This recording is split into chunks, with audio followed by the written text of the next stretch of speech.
Hello friends, welcome to our channel PC Square for Biology. Today we are going to discuss few important aspects of safety and first aid. And this is for all category of students, whether they are of the primary section and whether they are of the senior secondary sections. They must take care of these safety and first aid topics. They are very important for you and for your development, for your safety. बेटे ये जो first aid के topic है सभी बच्चों के लिए बहुत ही जरूरी है। बच्चा छोटा हो बड़ा हो, तो पेरेंट्स के साथ ट्रेवल कर रहा हो या फिर स्कूल बस में ट्रेवल कर रहा हो, अपने दोस्तों के साथ खेल रहा हो, किसी भी बहुत अच्छे दोस्त को चोट लग जाए या फिर किसी दोस्त को चोट लग जाए, किसी आम आदमी को चोट लग जाए आपके सामने, तो आप फर्स्ट एड भी कर सकते हैं और सेफ्टी पर्पजेज हेल्प कर सकते हैं लोगों की इस नॉलेज के बेस पे। देखिए बोर्ड पे कुछ साइन बने हुए हैं जिसको आप देख रहे होंगे। यहाँ लिखा हुआ है वन वे साइन, मतलब जहां पर आपका जो रोड होता है वो डबल साइडेड रोड है, एक रोड पर एक ही डायरेक्शन में आपको ट्रेवल करना है। दूसरा नो यू टर्न, बेटा बहुत सारी ऐसी जगह होती है जहां से आप गाड़ी को मोड़ नहीं सकते, तो वहां पर ये साइन बना होता है कि भाई आप अपनी गाड़ी को मोड़ नहीं सकते, वहां से यू टर्न उसको नहीं करा सकते। ये सभी चीजें आपको समझनी है, ठीक है। नो हॉर्न, बेटा जब भी हम किसी हॉस्पिटल के नजदीक से, स्कूल के नजदीक से गुजरते हैं तो ये हमारी रिस्पॉन्सिबिलिटी बनती है कि बेटा वहां पर हॉर्न ब्लो ना करें, क्योंकि वहां जो पेशेंट है या फिर जो स्टूडेंट्स हैं वो डिस्टर्ब होते हैं। फिर क्या है जेब्रा क्रॉसिंग, आप सभी बच्चे जानते हैं बेटा कि हमें रोड क्रॉस करने के लिए जेब्रा क्रॉसिंग का ही प्रयोग करना चाहिए, क्योंकि लोग इसको फॉलो करते हैं और जो इसको फॉलो नहीं करता है वो एक्सीडेंटल केस में सफर करता है। अचानक से आप रोड क्रॉस करने की कोशिश करते हो, आपको चोट लग जाती है।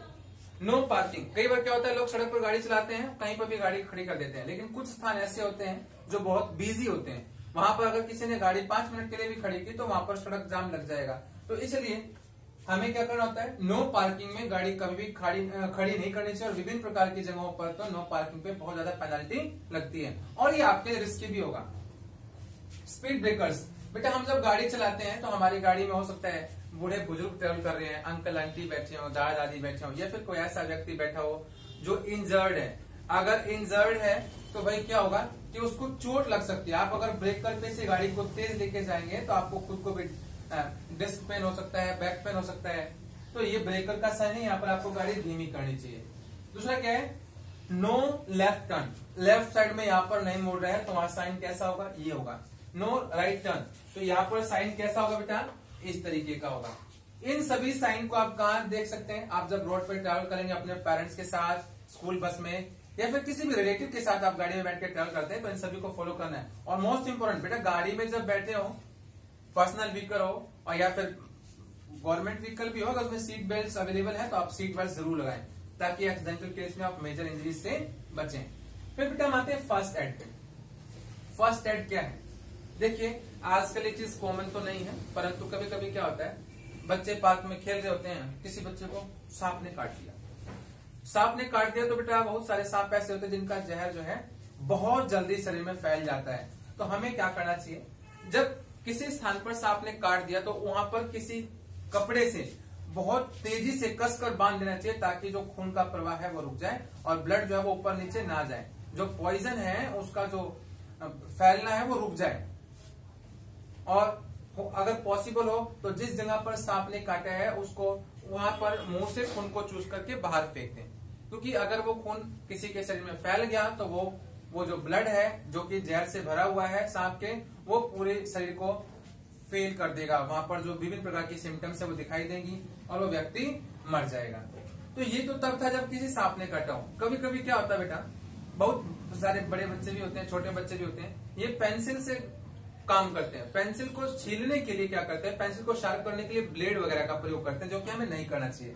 इससे क्या होता है, हो सकता है आपका उंगलियों में इंजरी लग जाए, आपकी उंगलियां कट जाए, तो प्लीज अवॉइड दिस। आप अपने पेंसिल को शार्प करने के लिए शार्पनर्स का प्रयोग करें। और स्पेशली कभी कभी क्या होते हैं, छोटे बच्चे या फिर बड़े बच्चे किचन में मम्मी की हेल्प करते हैं तो अपनी उंगलियां काट लेते हैं, तो आपको बेटा नुकीली चीजों से दूर रहना है जिससे आपको इंजरीज ना लगे।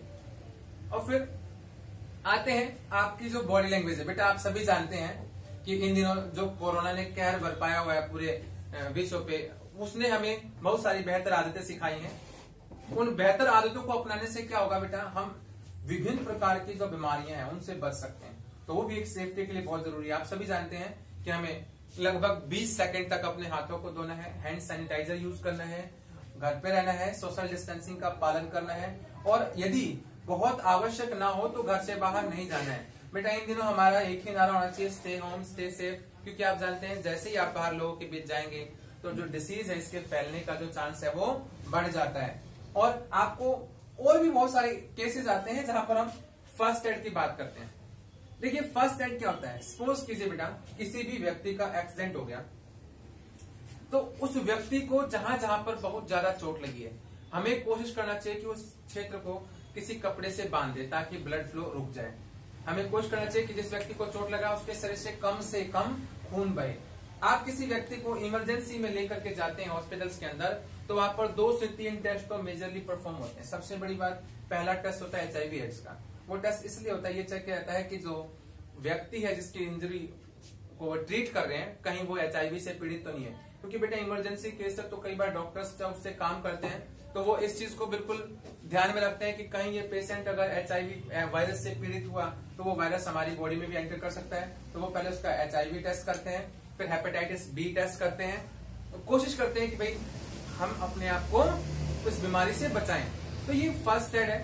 साथ में फर्स्ट एड क्या होता है, आप देखिए आपके घर में किसी को ना बुखार हो गया है, बुखार हो गया तो आप क्या कर सकते हैं, उस व्यक्ति के सिर पर ठंडे पानी से कपड़े की पट्टियां कर सकते हैं। उस कपड़े की पट्टी से क्या होगा कि उस व्यक्ति का जो बुखार है वो धीरे धीरे कम होगा।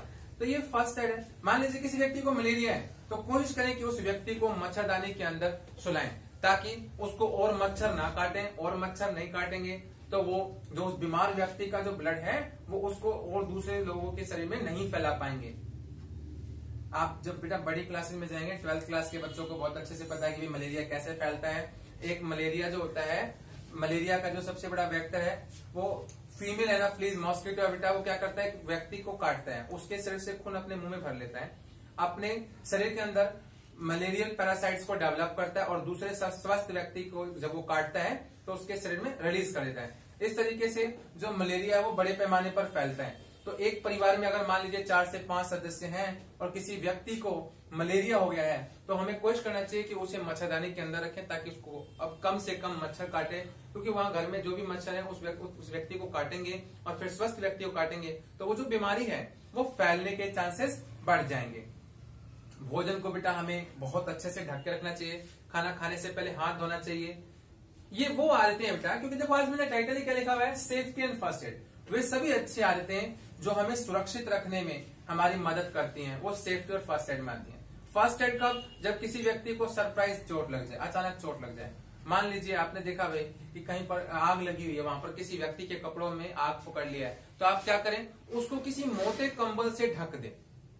मोटे कंबल से ढकेंगे तो क्या होगा बेटा, उस व्यक्ति के शरीर के आसपास वायु का संचार कम हो जाएगा। और आप जानते हैं कि आग के जलने के लिए जो ऑक्सीजन होता है वो बहुत इंपॉर्टेंट होता है। तो अगर ऑक्सीजन वहां पर सप्लाई रुक जाएगा तो ऑक्सीजन की सप्लाई रुकने की वजह से वो आग बुझ जाएगी।